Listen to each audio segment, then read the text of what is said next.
Bapak saya fans Liverpool, saya fans MU. Wih.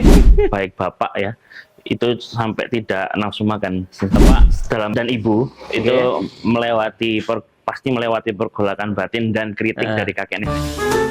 Kritiknya bukan.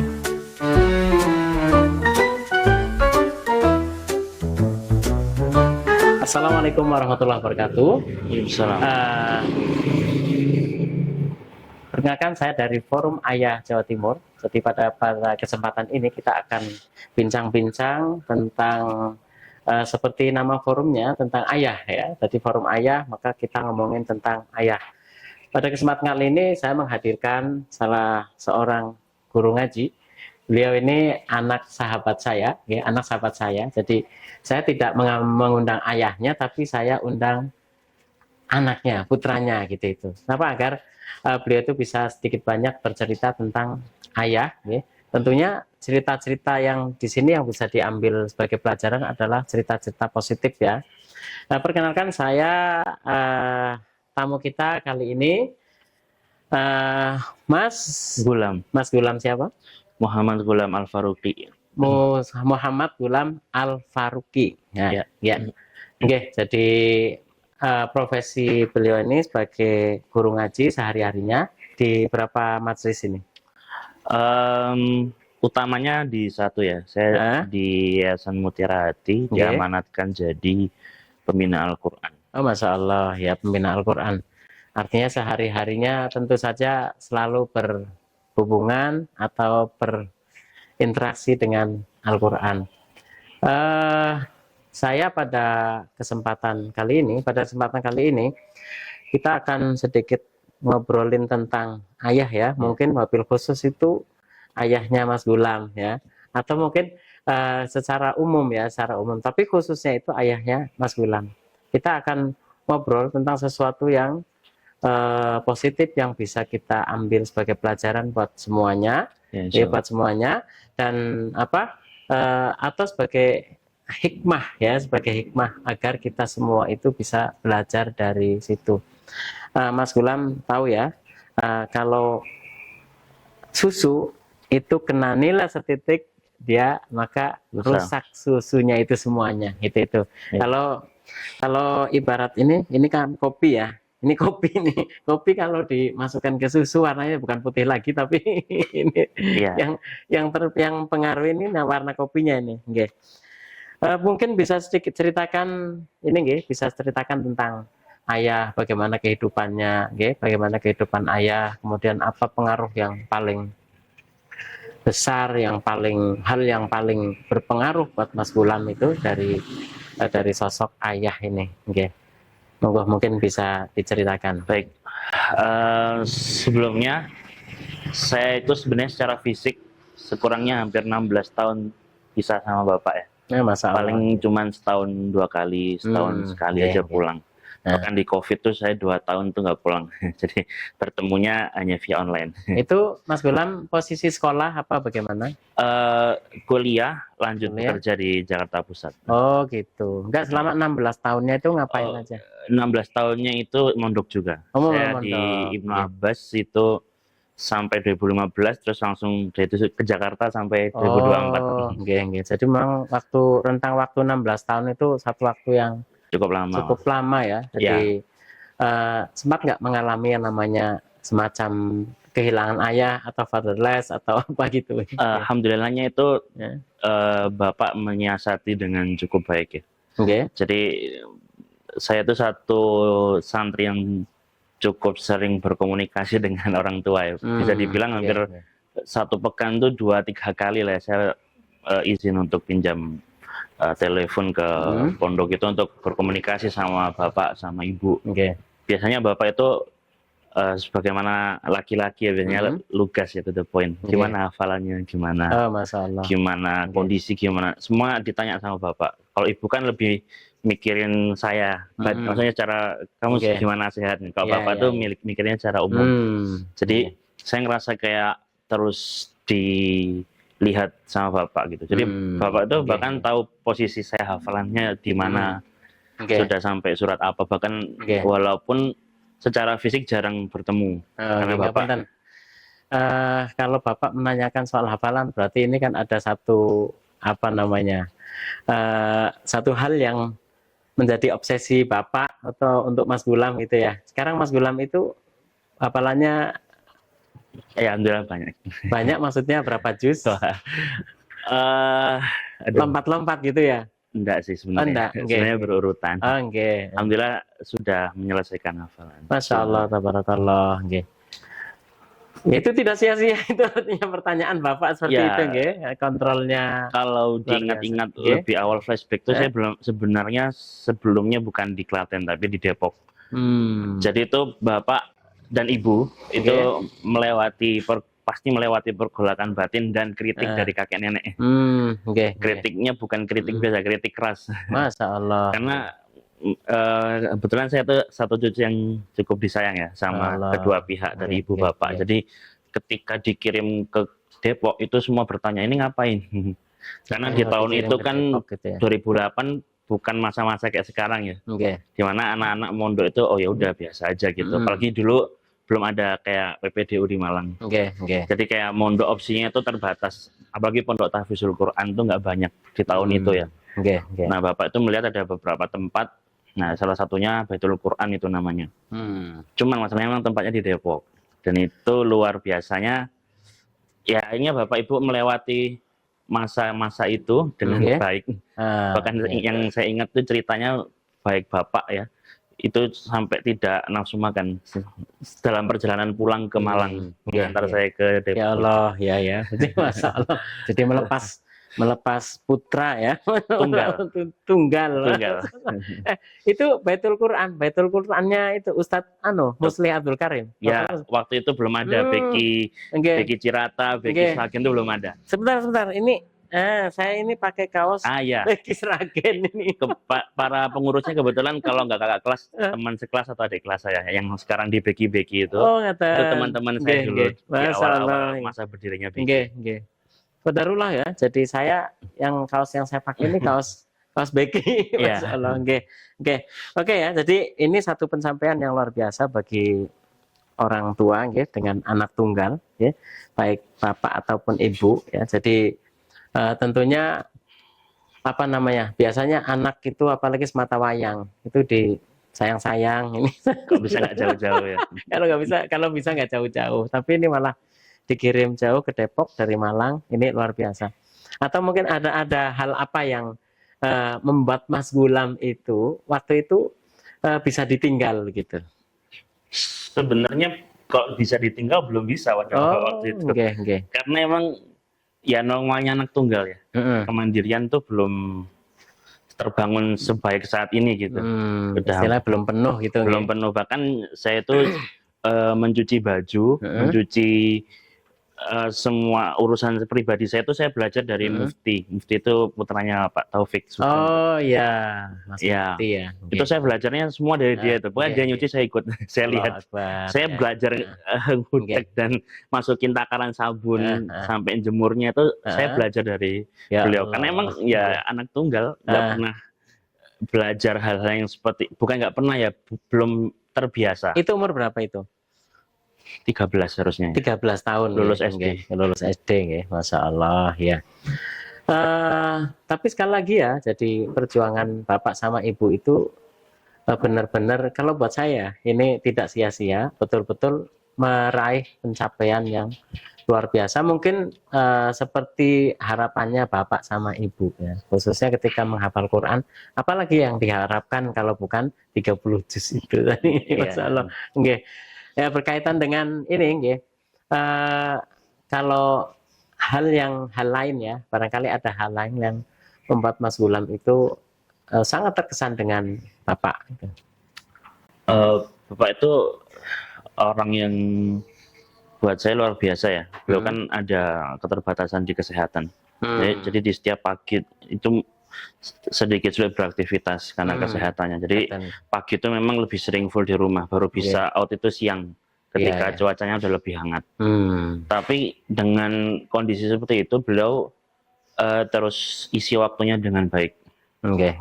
Beraktivitas sekuat yang beliau bisa, yang saya tahu memang semampunya ya. benar-benar setelah memanfaatkan waktu setelah kondisi kesehatannya itu dari siang, sore, malam itu selalu saja ada aktivitas. Cuman yang jadi saya punya terasa hangat di saya tuh baik bapak maupun ibu, walaupun penuh aktivitas saya nggak pernah merasa ditinggal. Kayak nggak ada momen fatherless, motherless itu saya nggak ngerasa. Allah, Gitu. ya, iya ya. Jadi apa namanya? Karena memang Mas Gulam ini juga sepertinya juga punya tujuan ya, punya tujuan. Jadi makanya hal-hal yang seperti itu sama sekali itu tidak membekas gitu ya. Jadi banyak kan anak-anak sekarang itu yang ditinggal bapak ibunya, kemudian mengalami seperti kehilangan, ya, kemudian melakukan hal-hal yang akhirnya sifatnya sensasional gitu itu. Ya, Dan Mas Gulam lebih banyak di pondok ya dalam hal-hal seperti ini, ya. ya. Jadi bapak ibu aktivitas bapak ibu itu secara langsung atau tidak langsung itu tidak terlalu berpengaruh dalam ini masa perkembangan secara secara psikis nih. Dan Mas Gulam banyak dipengaruhi oleh istilahnya lingkungan ini yang menjadi orang tua kedua gitu Iya. yang lebih banyak yang lebih banyak membersamai. Hal apa yang ini istilahnya membuat Mas Gulam itu saya pengen seperti bapak gitu itu dalam hal apa gitu itu Ya. Kalau hal seperti bapak, sejujurnya saya sama bapak itu punya spesifikasi keahlian yang berbeda. Bapak itu kan orang yang sangat dikenal di dunia rukyah ya.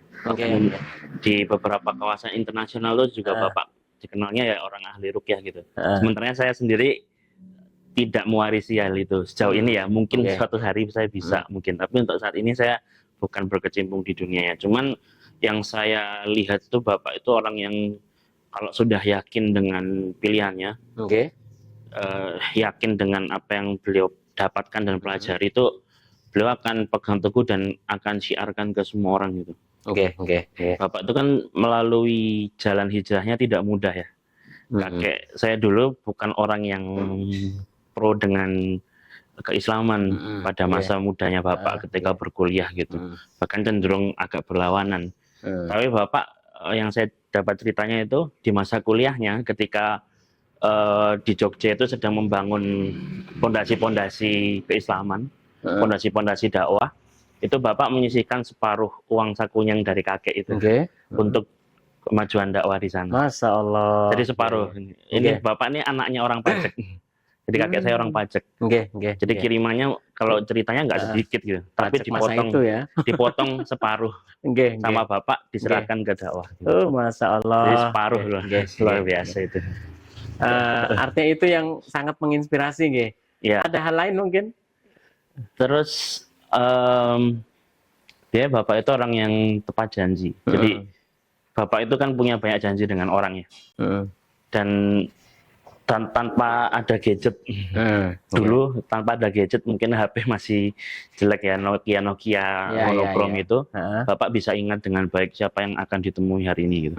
Jadi bapak jam segini ini, bapak jam segini ini, jam segini ini gitu. Dan itu cukup presisi gitu dan on time biasanya. Masya Allah. Bapak itu ya kayak gitulah, masuk ke masjid. Jadi kalau saya cenderung ke masjid itu agak nyantai karena di sekitaran tempat tinggal saya itu komatnya 20-30 menit atau 10 menit sejak adzan. Ya. Sementara di rumahnya bapak itu komat nggak menentu, bisa kapan aja. Dan itu yang bentuk bapak adzan itu bapak berangkat. Sementara saya kalau lagi ke rumahnya beliau, kok cepet-cepet ngapain?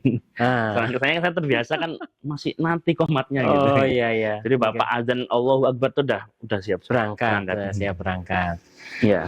Iya Masya Allah ya. Jadi artinya memang satu hal yang bisa kita garis bawahi, bapak itu orang yang kuat dalam memegang kemauan itu dalam memperjuangkan kemauan.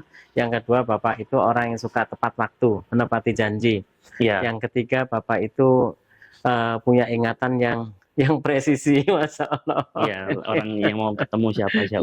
Jadi beliau tahu betul apa yang siapa atau dan kapan harus ditemui, siapa dan di mana gitu itu. Iya. Baik Mas Gulam, terakhir ya, cita-cita apa ya, harapan apa atau obsesi apa yang Mas Gulam itu punya, yang intinya begini loh, aku pengen seperti Bapak seperti itu tapi sampai sekarang belum kesampaian. Jadi orang yang ahli ya, kompeten, sangat kompeten di bidang. Oh ngeten. Saya masih merasa jauh sih dari, Oke. walaupun bidangnya berbeda ya. Iya iya. Tapi saya masih ngerasa jauh dari sisi. Kalau Bapak kan sudah sangat ahli kalau saya lihat ya, menjadi rujukan banyak orang di bidangnya gitu. Didatangi banyak orang untuk mendapat pendapatnya beliau. Nah itu saya masih perlu belajar lebih untuk bisa jadi orang yang ahli. Iya iya iya. Itu nggih. Artinya memang perlu diperjuangkan lagi ya. Iya. Dan belum tercapai. Saya masanya belum. Nggih, Masya Allah. Iya. Jadi ini tentunya apa namanya? Kita kan menghadapi ini nggih, menghadapi masa-masa di mana perbedaan itu kadang-kadang dinormalisasi atau menjadi satu hal yang apa namanya? Pemicu ya, pemicu yang berbeda itu tadi itu menjadi pemicu pertengkaran atau apa gitu itu. Menurut Mas Gulam gini, Mas Gulam punya nggak hal-hal yang sifatnya itu berbeda dengan Bapak dalam hal tertentu gitu. Kemudian Bapak itu maunya begini, Mas Gulam maunya begitu dan itu nggak ketemu gitu. Pasti ada aja ya. Pasti ya. Kadang realitas sama ekspektasi kan nggak sama, baik dari saya ke beliau atau beliau ke saya mungkin.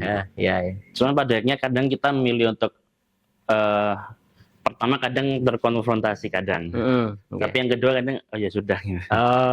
Kita menghargai jalan gitu. Iya, artinya ini memang sikap ya. Kan ada anak-anak yang menghadapi perbedaan ini kemudian meninggalkan ayahnya atau pergi dari rumah atau apa gitu itu nggih. Jadi tapi Mas Gulam memilih untuk pertama memaklumi dalam arti tetap punya keinginan atau pendapat pribadi dalam hal tertentu yang berbeda dengan Bapak gitu. Jadi memang yang paling penting di sini memang sikap ya. Memang yang paling penting di sini adalah sikap, dan itu tentunya ini bisa jadi contoh buat teman-teman Mas Gulam, buat anak-anak sekarang ya. Jadi artinya tidak semua yang berbeda itu harus dikonfrontasi gitu itu ya. Tapi dalam rangka menjaga atau memelihara yang namanya kerukunan hubungan antara bapak dengan anak, maka ada hal-hal yang memang dimana kita itu harus mengalah ya, harus mengalah atau memilih diam untuk hal-hal yang tidak sependapat gitu nggih. Selama tidak melanggar syariat masih jadi apa frame-nya adalah selama tidak melanggar syariat agama kita gitu nggih, agama Islam itu nggih. Jadi intinya begitu ya. Jadi kenapa saya mesti tegaskan agama Islam gitu, karena nanti kan namanya partai itu kan namanya PKS, ini kan forum ayahnya PKS ya. Jadi itu kan bukan hanya orang Islam saja toh gitu. Jadi mungkin suatu saat nanti kita akan manggil pembicara-pembicara atau narasumber yang tidak beragama Islam, bukan beragama Islam, dan mereka bisa bercerita-cerita tentang keayahan lah mungkin sebagian gitu. Paling akhir lagi nih Mas Gulam, apa pesan Mas Gulam itu untuk anak-anak muda sekarang? Konteksnya hubungan dengan ayah. Hubungannya dengan ayah, hubungannya dengan keluarga gitu itu. Memang biasanya memang kalau hubungan dengan ayah, apalagi kalau anak laki-laki ya, itu memang biasanya bukan hubungan yang sehangat dengan ibu mungkin. Demikian juga sebaliknya, kadang seperti itu. Tapi ya bukan berarti kita nggak bisa mencoba untuk memecah kebekuan itu gitu. Seperti saya contohnya, kebetulan saya sama bapak itu punya dua tim favorit yang beda. Dan ini Tim apa rivalitasnya nih? tim sepak bola. Bola. Dan ini tim rivalitasnya yang salah satu paling keras di Eropa. Jadi bapak saya fans Liverpool, saya fans MU. Wih. Ini kan bapak jauh banget, ini berlawanan sekali gitu. Tapi ya kayaknya kita punya bahan untuk memecah kebukan tuh di situ gitu, ejek-ejekan, gitu, bercanda-bercanda. Tiap ada hasil jelek di Liverpool saya masuk di Langsung grup, gitu. ejek-ejekan, Gitu. ya kayak gitu. Sebaliknya juga bapak Iya. juga sama gitu. Ulang. Iya, akhirnya itu jadi bahan yang menghangatkan kita. Gitu. Bisa jadi ya dibuat fun aja lah sama Oke. bapak kan, nggak mungkin Iya. sampai yang Oh iya. berantem gitu kan. Ini kan enggak. masalah Seru-seruan biasa ya. aja, ya. Masalah seru-seruan aja. Jadi mungkin bisa kita cari apa ya sama bapak yang bapak juga bisa accept untuk bisa ikut bahas itu. Oke. Nah, itu siapa tahu sih bisa membuat bahan Iya. obrolan lah. Kemudian pengaruh teman-teman mungkin ya dengan yang barangkali teman-teman itu ada istilahnya membawa pengaruh buat hubungannya Gulam dengan orang tua, khususnya dengan bapak dan ibu gitu ya. Sejauh ini sih teman-teman yang saya bawa ke rumah itu orang yang bapak suka semua, nggak ada masalah dengan mereka. Jadi sejauh ini ya oke-oke aja sih, alhamdulillah nggak pernah punya teman yang terus bapak kamu nggak usah temenan sama dia gitu. Karena memang rata-rata ya berasal dari pemahaman yang sama, bahkan berasal dari tarbiyah yang sama, mungkin sama gitu, bareng-bareng semua. Iya. Baik, insya Allah mungkin itu ya, jadi sedikit tapi inspiratif ya. Jadi buat saya ini satu hal yang menjadi insight ya, khususnya buat saya ya, dan mudah-mudahan juga buat teman-teman muda semua, buat para ayah, para ibu, buat keluarga gitu ya. Jadi bagaimana kita itu seorang anak ya, pada para gensi ini berhubungan dengan keluarganya dan apa yang perlu dipahami atau dimengerti. Insyaallah itu Mas Gulam, matur nuwun rawuhnya. Jadi mohon maaf ini yang ada di sini cuma kopi. Sudah habis tadi. Masalah, ya. Jadi insyaallah itu mudah-mudahan lain kali kita bisa ketemu lagi, hadir lagi bincang-bincang yang lebih seru lagi tentunya. Katakan matur nuwun, dan hari sekalian akhirnya perbincangan saya dengan Mas Muhammad Gulam Al-Faruqi berakhir sampai di sini, dan insya Allah kita akan ketemu lagi di lain kesempatan. Assalamualaikum warahmatullahi wabarakatuh. Waalaikumsalam.